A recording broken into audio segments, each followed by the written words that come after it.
Due to some recent events that have been happening, I decided to reach out to my small little community that's following me. I wanted to offer some thoughts on the recent murder of Charlie Kirk.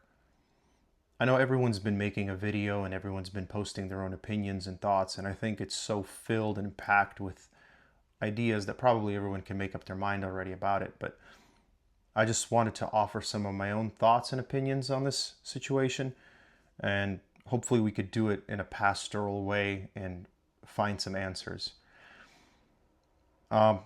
Personally, I'd like to share why the death of Charlie Kirk hit me so much.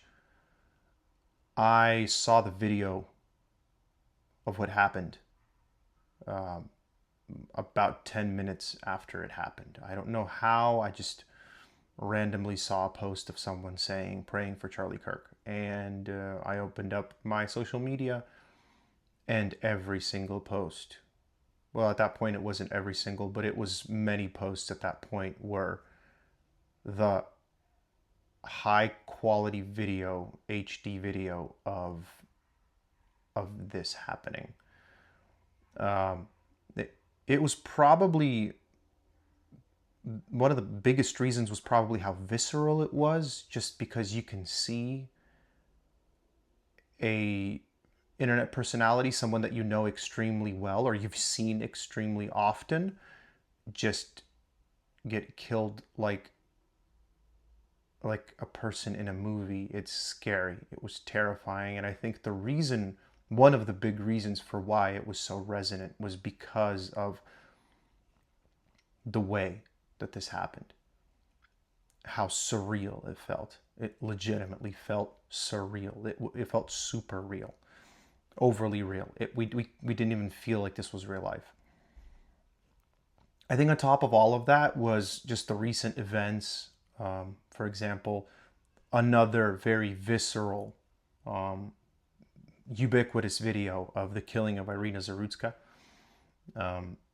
For those who don't know, I am Ukrainian by descent. I was born in the US, but my parents are Ukrainian. My wife is Ukrainian. I minister, I'm a pastor in a church where the overwhelming majority of people are Ukrainians. And I think it was a very intense video for me personally. I didn't watch the whole video of the killing of Irina Zarutska. I didn't want to, especially with the war recently. There's just been so many visceral videos that it was difficult I didn't want to see it. And this hit me like a brick, right? You just couldn't avoid this video with Charlie. I feel so bad for his family, for his wife, the fact that his children will be able to see that in the future. Just God spare their eyes, their hearts, everything. It was difficult. I think recent events especially made this more poignant. The political nature of it, who he was, that was really tough.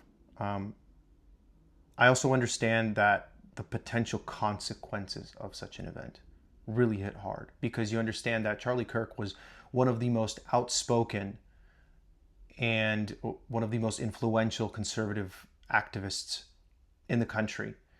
And for this to happen to him is going to have a massive effect. It's going to have a massive effect on the people that directly followed him online, which is a huge following, people who respected him, who listened to his opinion, who considered that his thoughts were something important. And automatically I understood that this event would transform the fabric of our society in ways we probably don't even understand yet. The consequences really could be horrific. It could be terrible. On the other hand, it may, contradictory to the expectations, bring some unexpected healing. And with a few days already gone by, it feels like there is still the potential for both. But I've been surprised that the healing part has not actually, it's not erased itself yet. People have still been, there have been some positive reactions for whatever positive might mean in this sort of circumstance. I think I just want to say what impressed me personally about Charlie Kirk.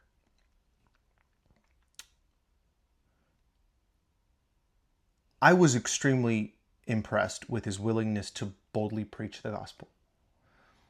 He was in the political niche, and of course, in politics, religion also has its place. But over the years, I think there has been this sort of attitude of uh, politics and religion should not mix together. And he made those two things mix, and he showed how his politics reflected on how his religion, how his faith, how his belief in Jesus Christ affected his politics and why.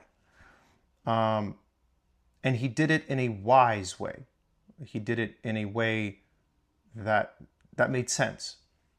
I think one of the big things is when you listen to him in context, it makes a lot of sense. If you miss the context, you're going to think the man is radical. He's not as radical as he seems to be. You just have to listen to him in context, and it starts to make sense. And especially for people who don't want to hear him, who want his opinions to be erased, they want you to listen to him outside of the context. Because if you do, he's going to sound worse than he really is. It's really easy to pull things out of context, especially with a person who has a very big media presence. But what was impressive about him was his ability to boldly, and in fact lovingly, and in a very correct way to speak about the gospel, to be very open about it. And I would say probably part of the reason why he may have lost his life is because of his boldness in speaking specifically the gospel message. Secondly, it was his willingness to talk to anyone. And that is directly influenced by his Christianity, by his belief in Jesus Christ. Christians for many years, for many centuries, actually did not want to believe in the freedom of speech. They wanted to impose their positions, their Christianity, the faith of the Christian faith onto other people.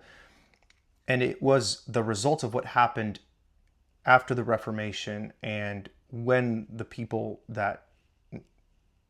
people who disagreed with like the English crown about Christianity and how it should be played out, Puritans who eventually came to the U.S., it was those people who experienced all of that decided, hey, no, the scriptures do not teach that we need to impose our faith on people. We have to create a society, an open society, a democratic society, a place that can result in a lot of negative things, but if we are able to speak freely and everyone's able to speak freely their opinion, the gospel will be freely spoken. And as a result, more people will come to know Jesus Christ.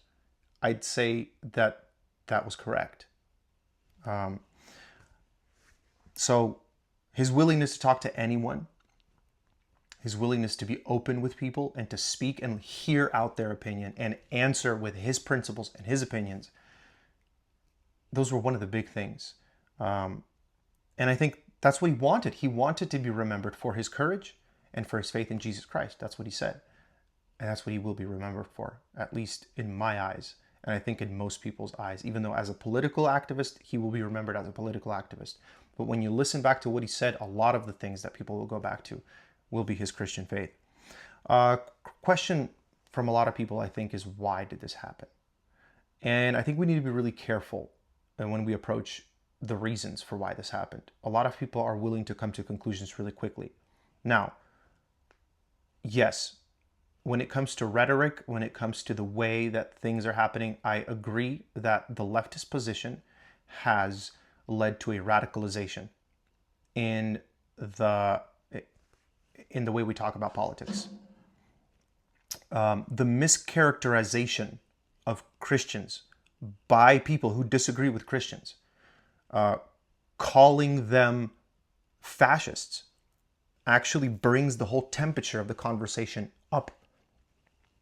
It brings us to a fever level of a conversation. We Christians haven't changed our positions. We've actually maybe become more nuanced.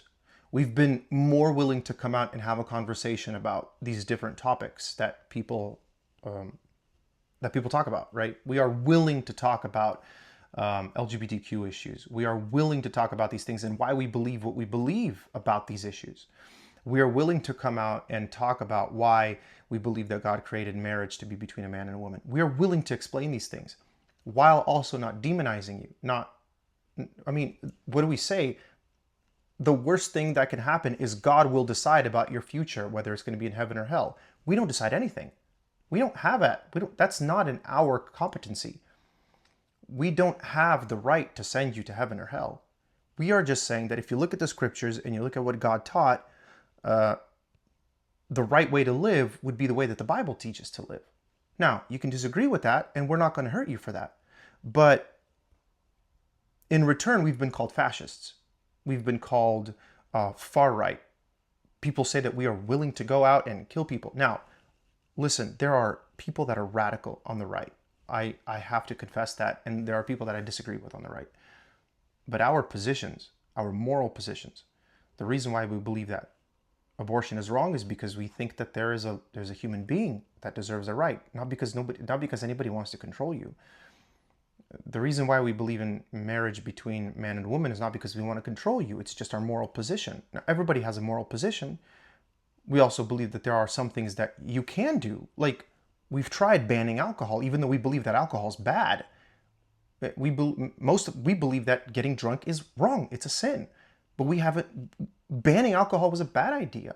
And so we went back on that idea. And we still preach on the fact that drinking too much is bad for you. But nobody demonizes us for that, right? Anyway, we can have this conversation for as long as possible, but the point is we're speaking our moral position. Yes, there are things that we believe have to be instituted. There are things we believe that need to be regulated and made illegal.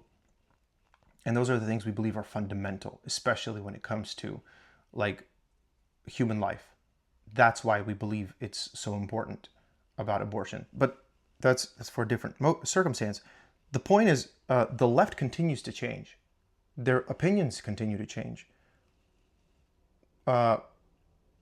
We don't change our opinions. We more or less stay the same. But to call us, we weren't called fascists like 40 years ago. We are now today because we are not moving with the times. That's a dangerous way to go. We are not calling you, radicals or fascists. Yeah, there are people who call the leftists communists, and I think there is a danger to calling other people communists as well, even though the word communist doesn't have the same connotation. For us, especially Slavic people, people who moved from the post-Soviet Union, parents who moved from the post-Soviet Union, we understand communism to be just as bad. It also can lead to that sort of danger. But most of us still don't call them communists. The worst is like socialist, people who accept Marxism. And there's a danger to that also has a connotation of, we should stop them at any cost. That's not the point. You should be able to speak your mind. I should be able to speak your mind, and let the best position win. Let the best position win. And let's find the people who can argue out these positions to the best of their abilities. We have a culture problem, and that's the next thing that I wanted to say. We have a problem, in fact, that we cannot trust each other. That's the biggest reason why I think things like this continue to happen. We don't trust each other to think in different ways. Therefore, if someone thinks differently than you do, they are a threat. That's dangerous. We can't do that. This is a very dangerous position, and this is the reason why more things like crime happens. Even nonviolent crime. Nonviolent crime happens because, who cares? They're going to deal with their own problems. There's many things that I plan on making a video on what the issue is with trust. Why there's danger when we don't have enough trust in a society. There's a reason why there's more political division. Is because of trust. Actually, mental health issues, because when you don't trust people that you live around, you have less friends. You're in a smaller circle, and there's less people that can help you, and that exacerbates mental health issues. So we need to really think about that. Question, what if I disagreed with Charlie Kirk? I personally had a few disagreements with Charlie Kirk.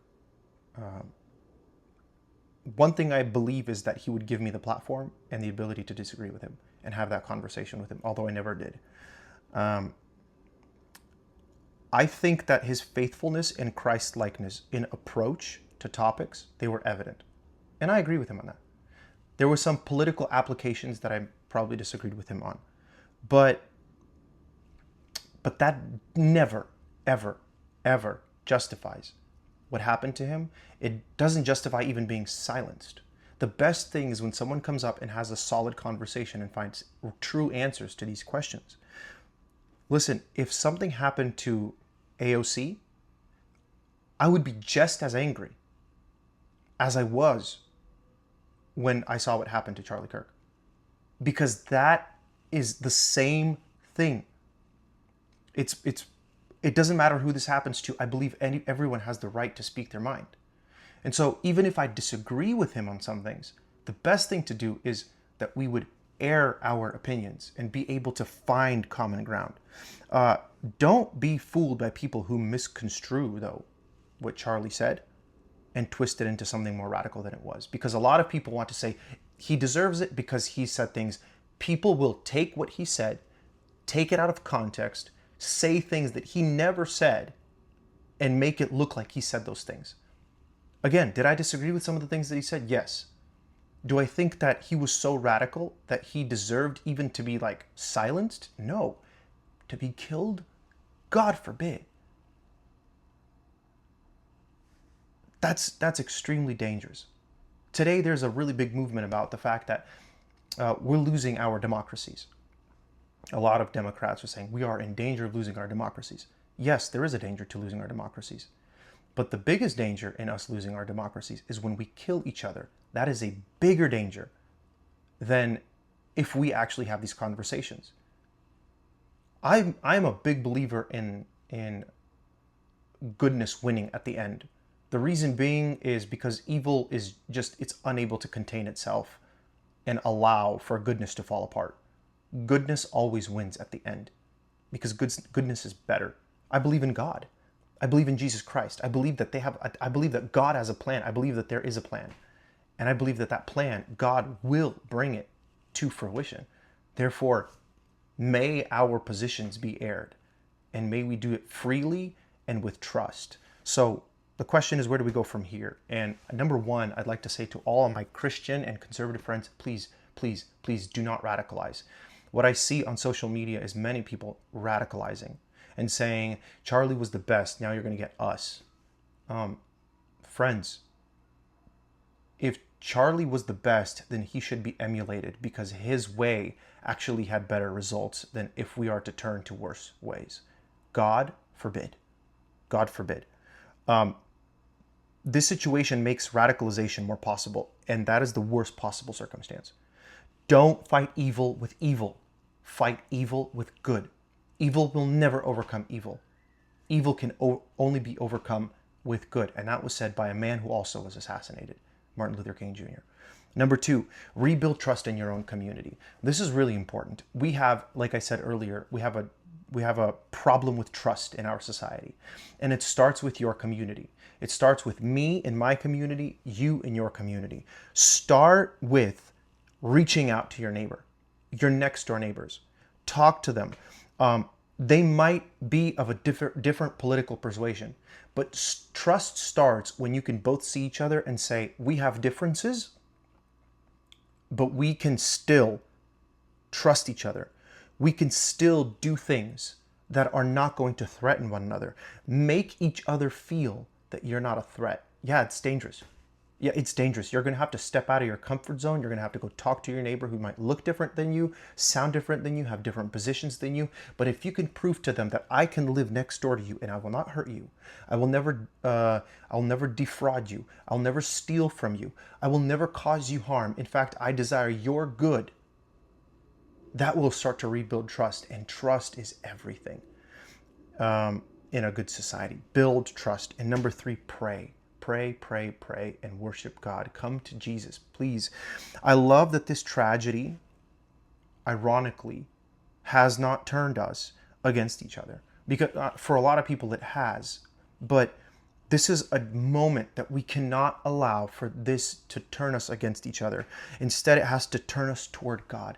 It has turned many toward God. Let's look toward God. This is what Charlie called to. This is what his wife has called us to. This is what many good Christian conservatives have called us to. Let's look to Jesus in this circumstance. Don't look to radicalization. Don't destroy the small thread of trust that we might even have in this society, even though there's barely any of it left. Look to Christ. Pray. Come to him. Offer him prayer of, Lord, please save our country. Help us. So friends, let's look for the best that we possibly can in this circumstance. And may God help us all. Thank you. Blessings.